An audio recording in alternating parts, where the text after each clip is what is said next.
भाद्रपद मास के शुक्ल पक्ष की चतुर्थी तिथि को कलंक चतुर्थी के नाम से भी जाना जाता है। इसे पत्थर चौथ भी कहा जाता है।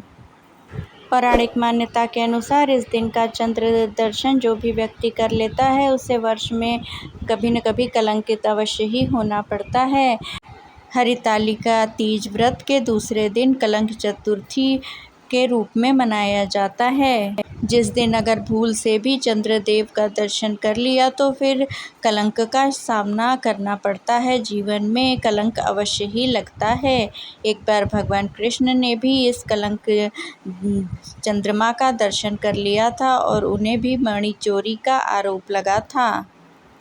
एक बार भगवान गणेश अपने आसन पर विराजमान होकर अपना प्रिय भोग खा रहे थे, तभी उधर से चंद्रदेव गुजर रहे थे। उन्होंने भगवान गणेश के सूंड और पेट का मजाक उड़ाया, उनके गजमुख का भी मजाक उड़ाया।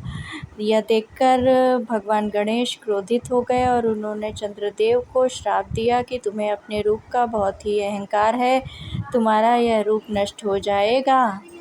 श्राप मिलने के पश्चात चंद्रदेव को अपनी भूल का एहसास हुआ तो वह सभी देवी देवताओं के पास गए।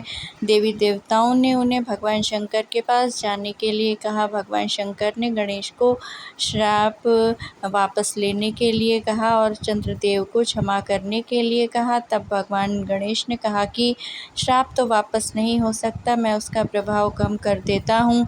15 दिन के लिए इनका स्वरूप घटेगा और ये क्षय हो जाएंगे।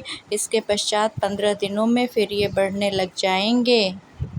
इसके अलावा भाद्रपद मास के शुक्ल पक्ष की चतुर्थी को चंद्रदेव का दर्शन वर्जित होगा। इस दिन जो भी चंद्रदेव का दर्शन करेगा उसे कलंकित होना पड़ेगा, कलंक लग जाएगा।